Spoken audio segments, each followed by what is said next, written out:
Les conflits liés à la possession et à l'usage des terres agricoles dans les zones rurales, à l'origine de différents divers, portent un coup dur à la paix et à la cohésion sociale. Ces conflits, qui constituent un obstacle pour les ambitions du programme Approche communale pour le marché agricole phase 3, ACMA 3, a motivé une étude pour faire l'état des lieux, des causes, de la nature, des manifestations et des conséquences de ces conflits dans ces zones d'intervention que sont les départements des collines, du Borgou et de la Donga. Les travaux de terrain arrivés à leur terme, une soixantaine d'acteurs sont réunis à Panouillan depuis le 25 septembre sur l'initiative du programme ACMA 3 pour un atelier de restitution.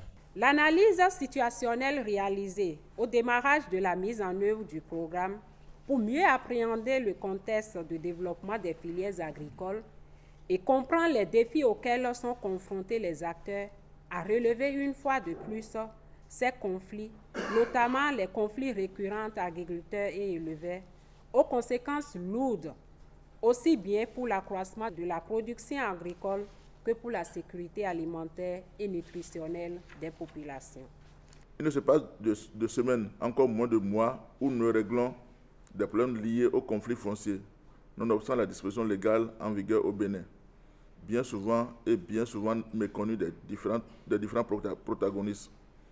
Que dans un pareil contexte, un programme comme ACMA 3 en vienne à commanditer une étude sur les conflits fonciers, vous imaginez combien cela nous réjouit. Les conflits fonciers prennent diverses formes et comportent de lourds impacts socio-économiques et sécuritaires dans le monde rural. Parmi les causes des conflits, on retrouve essentiellement l'obstruction des couloirs de passage. Ce type de conflits-là viennent en tête, notamment les conflits entre agriculteurs et éleveurs. On s'est rendu compte également qu'il y a essentiellement la méconnaissance des instances locales de gestion foncière, aussi bien par les populations que par certains acteurs de la gestion foncière dans cette zone d'intervention du programme ACMA 3. Et donc nous avons travaillé à identifier les causes, à identifier leurs manifestations, leurs conséquences, et nous avons procédé également à des comparaisons par zone. Ces données collectées au cours de cette étude sont exposées à une variété de parties prenantes, dont les agriculteurs, les communes et intercommunalités, les tribunaux locaux de conciliation, ainsi que les organes déconcentrés de l'Agence nationale du domaine et du foncier. À terme, une stratégie de prévention et de résolution des conflits fonciers sera adoptée.